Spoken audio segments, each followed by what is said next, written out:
Assalamualaikum warahmatullahi wabarakatuh.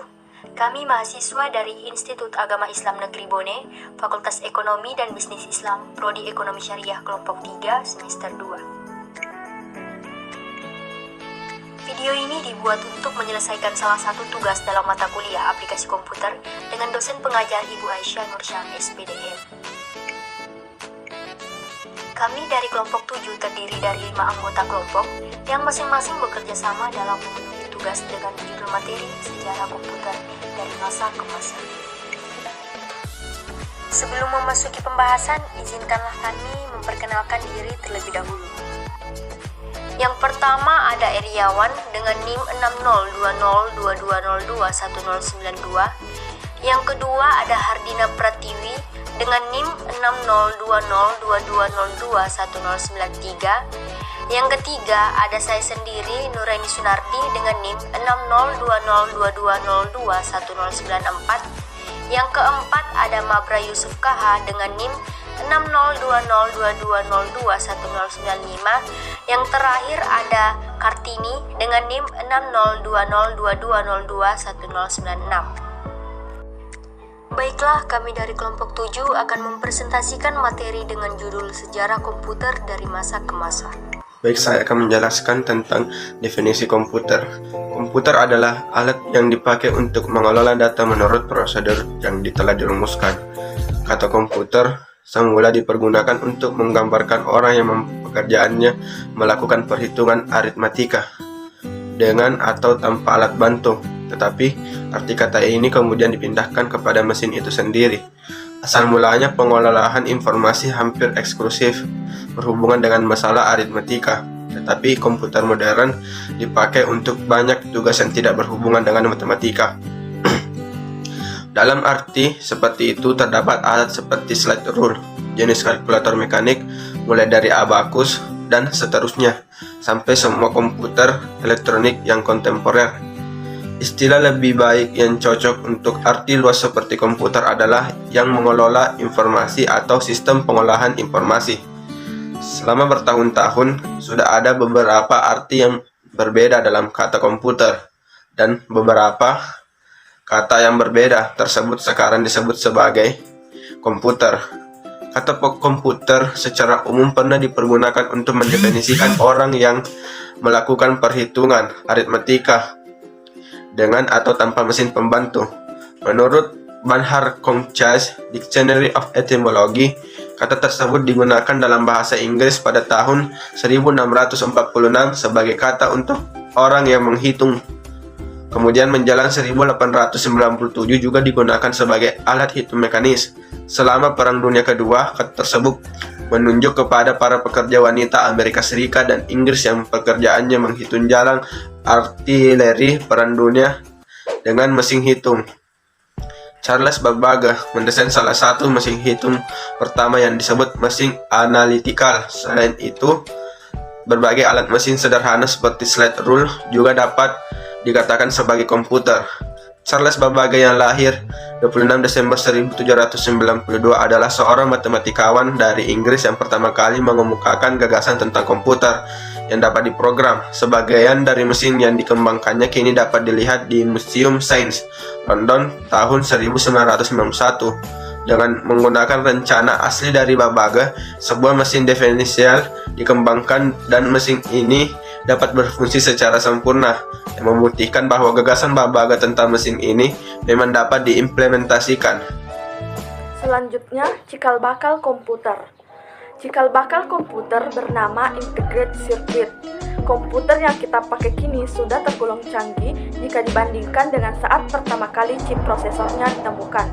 Integrated Circuit atau yang biasa disingkat IC atau beberapa orang menyebut sebagai chip, saat ini memiliki peranan penting dalam perkembangan industri elektronika di dunia, mulai dari televisi, telepon seluler, komputer, dan berbagai barang elektronik lainnya menggunakan IC di dalamnya. IC adalah sebuah komponen elektronika yang dibuat dari bahan semikonduktor. Semikonduktor secara sederhana berarti bahan yang dapat bertindak sebagai konduktor, penghantar arus listrik, dan bertindak sebagai isolator, penghambat arus listrik, tergantung pada kondisi yang dialaminya. Di mana IC merupakan gabungan dari beberapa komponen seperti resistor, kapasitor, dioda, dan transistor yang telah terintegrasi menjadi sebuah rangkaian berbentuk chip kecil. IC digunakan untuk beberapa keperluan pembuatan peralatan elektronik agar mudah dirangkai menjadi peralatan yang berukuran relatif kecil. Sejarah penemuan integrated circuit. Pada tahun 1958, seorang insinyur bernama Jack Kilby yang bekerja pada Texas Instruments mencoba memecahkan masalah dengan memikirkan sebuah konsep menggabungkan seluruh komponen elektronika dalam satu blok yang dibuat dari bahan semikonduktor. Terciptalah chip yang pertama, meskipun masih dengan segala kekurangan dan kelemahannya. Beberapa saat setelah itu, Robert Noyce yang bekerja pada Fairchild Semiconductor Corporation menemukan hal serupa, meskipun mereka bekerja pada dua tempat yang berbeda. Karena itu, sejak penemuan pertama sebuah IC, banyak riset yang dilakukan untuk mengembangkan IC atau chip hingga saat ini. Beberapa hal yang cukup penting dalam sebuah IC adalah ukuran dan daya listrik yang dibutuhkan sebuah IC untuk berfungsi dengan baik. Saat ini, sebuah IC yang ukurannya sekitar jari kuku manusia di dalamnya terdapat ratusan juta komponen yang terintegrasi menjadi satu.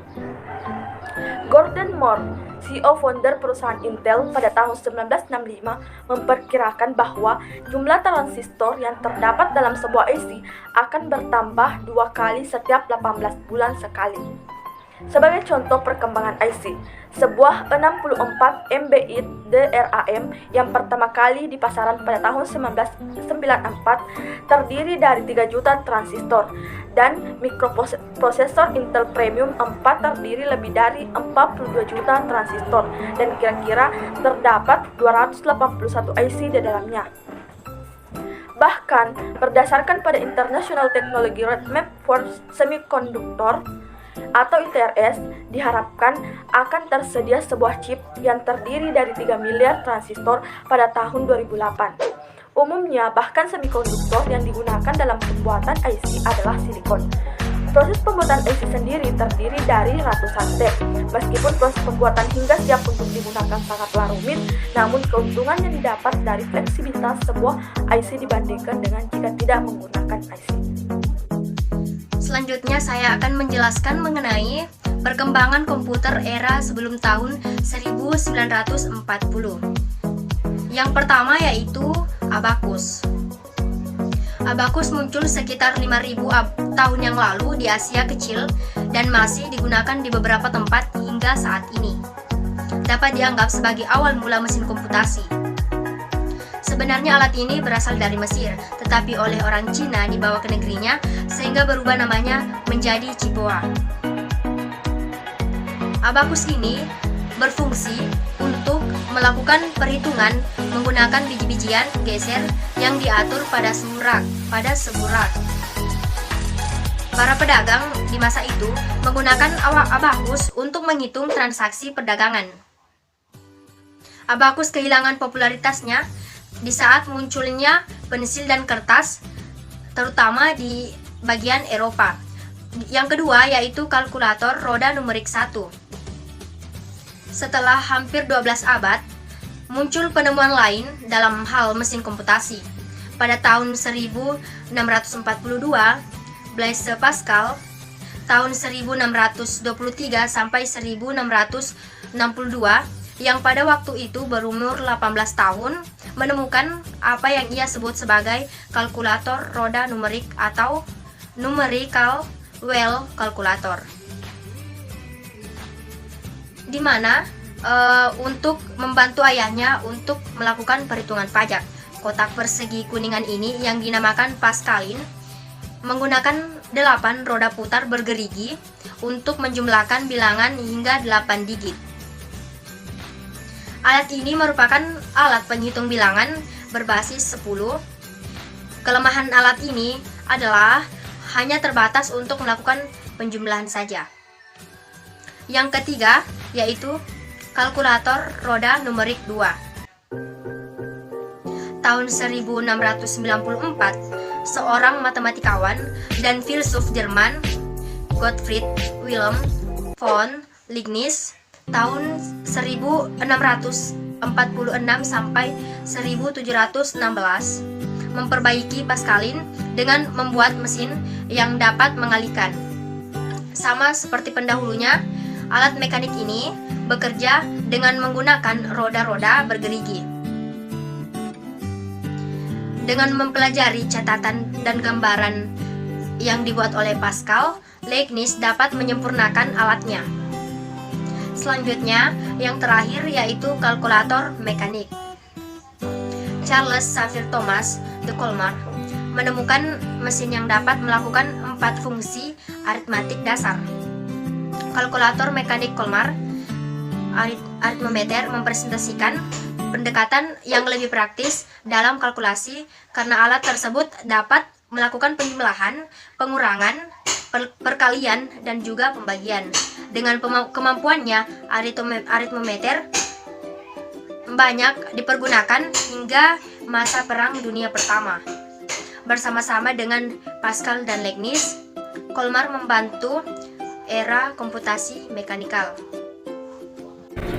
Baik, saya akan menjelaskan perkembangan komputer di era setelah tahun 1940. Perkembangan komputer di era setelah tahun 1940 terbagi menjadi beberapa generasi, dan saya akan menjelaskan 3 dari generasi tersebut. Pada komputer generasi pertama, dengan terjadinya Perang Dunia Kedua, negara yang terlibat dalam perang tersebut berusaha menggunakan komputer untuk mengeksploitasi potensi strategis yang dimiliki komputer. Pada generasi pertama, dikarakteristik dengan fakta bahwa instruksi operasi dibuat secara spesifik untuk tugas tertentu. Setiap komputer memiliki program atau kode linear yang berbeda yang disebut bahasa mesin. Hal ini menyebabkan komputer sulit untuk diprogram dan membatasi kecepatannya. Ciri-cirinya adalah penggunaan huruf vakum yang membuat ukuran komputer menjadi sangat besar. Selanjutnya, komputer generasi kedua.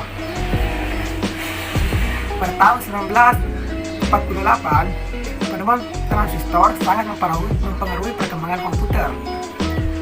Transistor menggantikan vakum yang ada pada televisi, radio, dan komputer. Akibatnya, ukuran mesin-mesin elektrik berkurang drastis. Transistor mulai digunakan pada komputer sejak tahun 1956. Selanjutnya, komputer generasi ketiga. Walaupun transistor dalam banyak hal menimbuli suhu vakum, namun transistor menghasilkan panas yang cukup besar dan dapat merusak bagian-bagian internal komputer. Batu kuarsa menghilangkan masalah ini. Jack Kilby, seorang insinyur di Texas, mengembangkan sirkuit terintegrasi di tahun 1958. Beliau mengombinasikan tiga komponen elektrik, hasilnya komputer menjadi semakin lebih kecil. Selanjutnya, komputer generasi keempat. Setelah tujuan pengembangan menjadi lebih jelas, yaitu mengecilkan ukuran sirkuit dan komponen-komponen elektrik larga, skala integration dapat memuat ratusan komponen dalam sebuah chip. Pada tahun 1980, very large skala integration memuat ribuan komponen dalam sebuah chip tunggal ultra large. Skala integration meningkatkan jumlah tersebut menjadi jutaan. Kemampuan untuk memasang sedemikian banyak komponen dalam suatu keping yang berukuran setengah keping uang logam mendorong turunnya harga dan ukuran komputer. Hal tersebut meningkatkan daya kerja, efisiensi, dan juga kehandalan komputer. Chip Intel yang dibuat pada tahun 1971 membawa kemajuan pada IC dengan meletakkan seluruh komponen dari sebuah komputer, unit memori, dan kendali input atau output dalam sebuah chip sangat kecil sebelum dibuat untuk mengerjakan suatu tugas tertentu yang spesifik. Sekarang sebuah microserver dapat diproduksi dan kemudian diprogramkan untuk memenuhi seluruh kebutuhan yang diinginkan. Tidak lama kemudian, setiap perangkat rumah tangga seperti microwave, oven, televisi, dan mobil dengan elektronik fuel injection dilengkapi dengan mikroprosesor. Perkembangan demikian yang memungkinkan orang-orang biasa untuk menggunakan komputer biasa. Komputer tidak lagi menjadi dominasi perusahaan-perusahaan besar atau lembaga pemerintah. Pada pertengahan tahun 1970, perangkat komputer menawarkan produk komputer bagi masyarakat umum. Komputer ini yang disebut mini komputer pada tahun 1981 memperkenalkan penggunaan personal komputer untuk penggunaan di rumah, kantor, dan sekolah. Jumlah yang digunakan menolak dari 2 juta unit pada tahun 1981 menjadi 5,5 juta pada tahun 1982. Menjadi komputer yang dapat dimasukkan ke dalam tas, laptop, atau bahkan komputer yang dapat digenggam.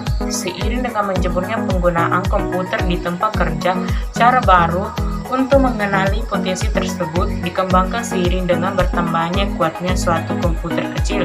Komputer tersebut dapat dihubungkan secara bersamaan dalam suatu jaringan untuk saling berbagi memori, nanti lunak informasi, dan juga dapat saling berkomunikasi satu dengan yang lain. Komputer jaringan memungkinkan komputer tunggal untuk membentuk kerjasama elektronik untuk menyelesaikan suatu proses tugas dengan menggunakan perkabelan langsung yang disebut dengan local area. Jaringan ini dapat berkembang menjadi sangat besar.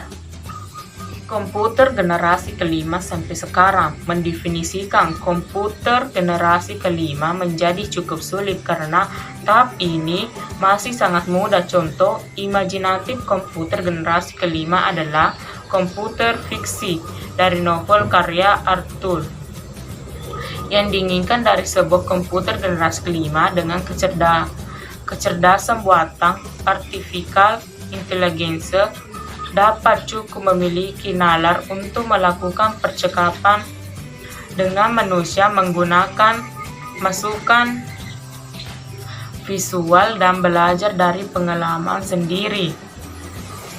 Walaupun mungkin realisasi masih jauh dari kenyataan, banyak fungsi-fungsi yang dimiliki sudah terwujud. Beberapa komputer dapat menerima instruksi secara lisan dan maupun meniru nalar manusia. Kemampuan untuk menerjemahkan bahasa asing juga menjadi mungkin. Fasilitas ini tampak sederhana, namun tersebut menjadi jauh lebih rumit dari yang diduga ketika programmer menyadari bahwa pengertian manusia sangat bergantung pada konteks dan pengertian daripada sekedar menerjemahkan kata-kata secara langsung.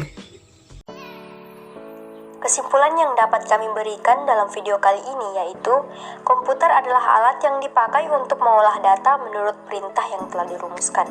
Kata komputer semula dipergunakan untuk menggambarkan orang yang pekerjaannya melakukan perhitungan aritmatika dengan atau tanpa alat bantu, tetapi arti kata ini kemudian dipindahkan kepada mesin itu sendiri. Secara luas, komputer dapat didefinisikan sebagai suatu peralatan elektronik yang terdiri dari beberapa komponen yang dapat bekerja sama antara komponen satu dengan yang lain untuk menghasilkan suatu informasi berdasarkan program dan data yang ada. Sekian dari kami, lebih dan kurangnya mohon dimaafkan. Assalamualaikum warahmatullahi wabarakatuh.